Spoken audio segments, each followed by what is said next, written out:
Soybean ভাতকেৰেলা আলুৰ এটা সুন্দৰ গ্ৰেভি ৰেচিপি বনালোঁ। সুন্দৰ ৰেচিপিটোনো কেনেকৈ বনালোঁ তাকে আপোনালোককো দেখাবলৈ বুলি লৈছোঁ। ইয়াৰ লগতে তিয়ঁহ, প্ৰসাদৰ চালাড আৰু চিকেন। হেল্ল' এভৰিৱান, কি খবৰ? আশা কৰোঁ সকলো ভালে আছে, কুশলে আছে। মই সংগীতাই সকলোকে নতুন এটি ৰেচিপিৰ বাবে মোৰ অকণমানি কিটচেনৰ পৰাই সকলোকে জনাইছোঁ নতুন এটি ভিডিঅ'লৈ স্বাগতম। ব'লকচোন পলম নকৰি আজি ভিডিঅ'টি আৰম্ভ কৰোঁ। এয়া মই প্ৰথমতে অলপ পানীত ভাতকেৰেলা, পিঁয়াজ, আলু লগতে লগতে 2টা নহৰু বইল কৰি লৈছোঁ। প্ৰথমতে ভাতকেৰেলা আলুসমূহ অলপ সময়ৰ বাবে উতলাই ল'লোঁ। আৰু এইফালে অলপ সৰু মাছ আছিলে, বেটাক খুৰীয়েকে দিছিলে। সেই সৰু মাছকেইটাৰো প্ৰথমতে এফালেকে এখন কেৰাহীত ভাজি লৈছোঁ। মাছকেইটাৰ মাছ ভজা হৈয়ে গ'ল আৰু এতিয়া মাছকেইটা এটা বাতি এটাতে কাঢ়ি লৈছোঁ। আৰু সেই একেখন কেৰাহীতে আৰু এটি ৰেচিপি বনাম, সেইটো হ'ল লোকেল চিকেনো খুৰীয়েকেই দিছিলে বেটাক, সেয়েহে এনেদৰে মই ভাজি দিবৰ বাবে একেখন কেৰাহীতে ভাজিবলৈ লৈছোঁ।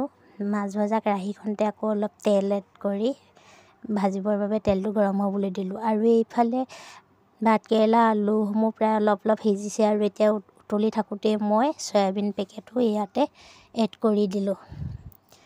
তিয়াই লোৱা নাই, নিতিওৱাকৈ ডাইৰেক্ট দি দিছোঁ আৰু ইয়াতে ভালদৰে সিজি কোমল হৈ যাব। আৰু এইফালে কেৰাহীখন গৰম হৈ গ'ল। কাটি লোৱা পিঁয়াজটো অলপ তেলত ভাজি ল'লোঁ আৰু অলপ ৰঙা হোৱালৈকে ভাজি আছোঁ। ইয়াৰ প্ৰায় ৰঙা হৈছেই আৰু এতিয়া মই চিকেন কেইপিচ ইয়াতে এড কৰি দিলোঁ। আৰু এইখন কেৰাহীত ভাতকেৰেলা, আলু, চয়াবিন, নহৰু, পিঁয়াজ সকলোসমূহ বইল কৰি আছোঁ অলপ সময়ৰ বাবে। মই এতিয়া চিকেনৰ ৰেচিপিটো বনাই লৈছোঁ।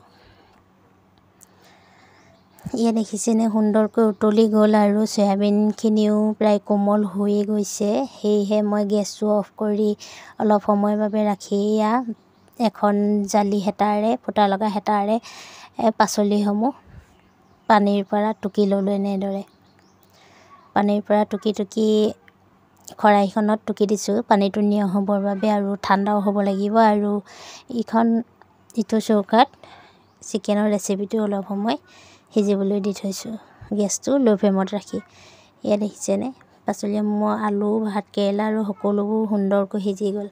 আৰু এইফালে চিকেনটো অলপ ফুটিছে আৰু এতিয়া মই ইয়াতে অকণমান পিচি লোৱা আদা, নহৰু আৰু অলপ নিমখ দি আকৌ আঞ্জাখন অলপ ভালদৰে লৰাই দিলোঁ। ইয়াতে কোনো ধৰণৰ মছলা ব্যৱহাৰ নকৰোঁ, যিহেতু চয়াবিনৰ ৰেচিপিটোত মই মছলা এড কৰিম। সেয়েহে প্ৰত্যেকখন আঞ্জাতে যদি মছলা দিয়া হয় যথেষ্ট মছলা খোৱা হ'ব, সেয়েহে ইয়াতে মছলা দিয়া নাই। আৰু এতিয়া অকণমান হালধি এড কৰি দিছোঁ।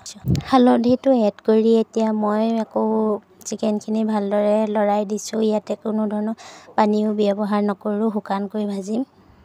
এইফালে চিকেন ৰান্ধি থাকোঁতে আৰু এটা হঠাৎ কাম কৰি লওঁ বুলি ভাবিলোঁ। মোৰ বইল কৰা পাচলিখিনি ঠাণ্ডা হৈ গ'ল আৰু এতিয়া এনেদৰে নহৰুটো মূৰটো কাটি আৰু কলহৰ কাটি ভালদৰে চাফা কৰি লৈছোঁ, ঠাৰিডাল এৰুৱাই। এনেদৰে মই খুন্দুনা ব্যৱহাৰ কৰা নাই আৰু মিক্সিও ব্যৱহাৰ কৰা নাই। খুন্দুনাটোত নহৰুটো খুন্দি দিলে ওলাই লৰে মাৰে ডাঙৰ, সেয়েহে গিলাচ এটাতে লৈ লৈছোঁ। আৰু এতিয়া নহৰুখিনি আৰু লগতে বইল কৰা পিঁয়াজকেইটাও খুন্দি ল'ম বুলি ভাবিছোঁ। নহৰু খুন্দা হৈ গ'ল।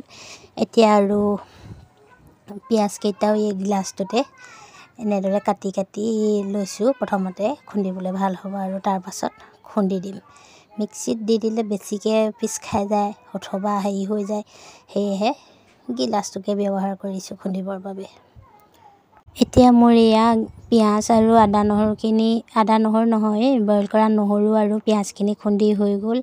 এতিয়া ইয়াতে মই খুন্দিম তিয়াই লোৱা জলকীয়াকেইটা। অলপ সময়ৰ বাবে পানীত তিয়াই থৈছিলোঁ জলকীয়াকেইটা, শুকান জলকীয়াকেইটা। এতিয়া এনেদৰে আকৌ জলকীয়াকেইটাও ইয়াতে খুন্দি লৈছোঁ সুন্দৰকৈ, যিহেতু ৰংটো উঠাবৰ বাবে শুকান জলকীয়া আৰু লগতে তিয়াই থোৱা পানীকণ গিলাচটোতে এড কৰি অকণমান সময়ৰ বাবে ৰাখি দিলোঁ। আৰু এতিয়া ইয়াৰ পাচলিখিনিৰ পৰা চয়াবিনকেইটা এটা এটাকৈ বাছি ল'লোঁ, ভাজিবৰ বাবে ভাল হ'ব। আকৌ সেইকাৰণে এটা এটাকৈ বাছি পেলাই ইয়াৰে পানীটো চেপি পেলাই উলিয়াই পেলাব লাগিব, যিহেতু চয়াবিনটো পানীটো সোমাই গ'ল। এনেদৰে টান টানকৈ চয়াবিনকেইটা চেপি ল'লোঁ। অৱশ্যে চেপিলোঁ যদিও বেছি পানী নোলালেই, শুকাই গ'ল, কাঢ়ি থোৱা সময় হ'ল যে সেইকাৰণে। আৰু এতিয়া এয়া হ'ল ভাতকেৰেলা, আলু, পাচলি আৰু এইফালে কেৰাহীখন পাতি দিলোঁ। গৰম হৈ যোৱাৰ লগে লগে তেলটো এড কৰোঁ।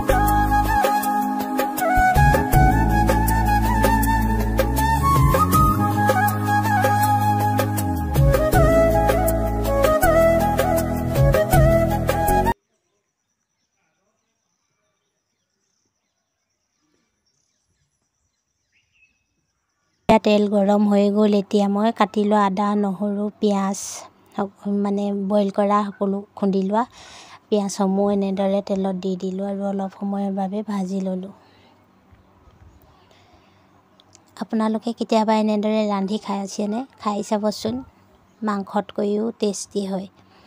আৰু এয়া আদা নহৰুখিনি অলপ সময়ৰ বাবে ভাজি ল'লোঁ, যিহেতু বইল কৰা সেয়েহে ৰঙা হৈ ভালদৰে ৰং উঠি যোৱা নাই। নেযাওঁতেই মই এতিয়া চয়াবিনকেইটা তাৰ লগতে ভাজি ল'লোঁ, নহ'লে পিঁয়াজটো বেছি দেৰি যাব নহয়। সেইবাবে লগতে ভালদৰে ভাজি তেলটো সান খাই যাবৰ বাবে অলপ সময় লৰাই থাকিলোঁ। খুব সুন্দৰকৈ হৈ গৈছে। আৰু ইয়াতে মই অলপ নিমখ এড কৰি দিছোঁ।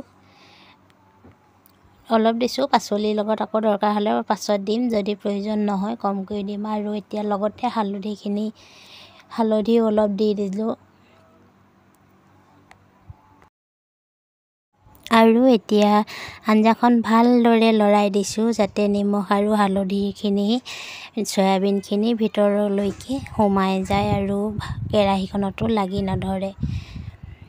ইয়াৰ চয়াবিনৰ প্ৰায় ৰংটো আহিছে। এতিয়া মই ইয়াতে ব্যৱহাৰ কৰিম গৰম মছলা, তাৰপাছত কম পৰিমাণৰ দিছোঁ, বহুত দিয়া নাই, যিহেতু পাচলিও বহুত লাগে। আৰু লগতে অলপমান মিট মছলা আৰু জিৰা পাউডাৰ ইয়াতে এড কৰি দিছোঁ অলপ পৰিমাণৰ। আৰু এতিয়া আকৌ আঞ্জাখন অলপ লৰাই দিছোঁ মিক্স হৈ যাবৰ বাবে। এয়া খুব সুন্দৰ হৈ উঠিছে। আৰু এতিয়া মই ইয়াতে ব্যৱহাৰ কৰিম অলপমান পানী দি আঞ্জাখন অলপ সময় মছলাখিনি এড হৈ যাবৰ বাবে, ভালদৰে মিলি যাবৰ বাবে লৰাই দিছোঁ।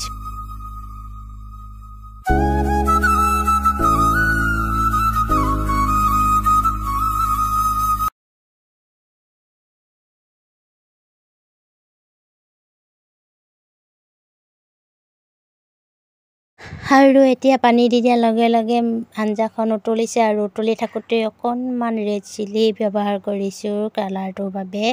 ৰেড চিলিখিনি দি অলপ পানীটো শুকাই গৈছে। আৰু এতিয়া মই ইয়াতে দিম বইল কৰি লোৱা ভাতকেৰেলা আৰু আলুখিনি ইয়াতে এড কৰি দিম। বইল কৰা পাচলিখিনি দি এতিয়া মই ভালদৰে লৰাই দিছোঁ, আঞ্জাখন লৰাই দিছোঁ, যাতে ভাতকেৰেলা আৰু আলুখিনিত মছলা, তেল আৰু হালধিসমূহ ভালদৰে যাতে লাগি যায়। এনেদৰে লৰাই মেলি এতিয়া অলপ পানী দি দিছোঁ আৰু অলপ সময়ৰ বাবে উতলিবলৈ দি দিলোঁ। এয়া সম্পূৰ্ণ সৰহকৈ পানী দি দিছোঁ। আৰু দেখিছেনে, এতিয়া ইয়াতে ব্যৱহাৰ কৰিছোঁ 3টা কেঁচা পকা জলকীয়া আৰু অকণমান কাটি লোৱা মান ধনিয়া। এয়া উতলি আকৌ প্ৰায় আঞ্জাখন শুকাই গ'ল। এতিয়া মই ইয়াতে ব্যৱহাৰ কৰিলোঁ খুন্দি লোৱা শুকান জলকীয়া গুড়িখিনি এড কৰি অলপ সময় উতলিবলৈ দিয়ে। জ্বলাটো মানে জ্বলাৰ যিটো গোন্ধ আৰু জ্বলা ওলাব, সেইটো ওলাবলৈ দি অকণমান সময়ৰ পাছতেই ইয়াৰ ৰেডি হৈ গ'ল মোৰ চয়াবিনৰ আজিৰ গ্ৰেভি ৰেচিপি। শেষত ভিডিঅ'টি চাই কেনে পালে কমেণ্ট এটা কৰি জনাবচোন। যদি ভাল পালে লাইক এটা কৰি দিব। আৰু যদি মোৰ চেনেলটো ছাবস্ক্ৰাইব কৰা নাই, নতুন ভিডিঅ'সমূহ চাই থাকিবৰ বাবে প্লিজ ছাবস্ক্ৰাইব কৰি ল'ব আৰু বেল আইকনটো প্ৰেছ কৰি অল কৰি দিব। তেতিয়া নতুন ভিডিঅ'সমূহ গ'লে আপোনালোকে ন'টিফিকেশ্যনসমূহ পাই থাকিব। আজিলৈ তেন্তে বাই।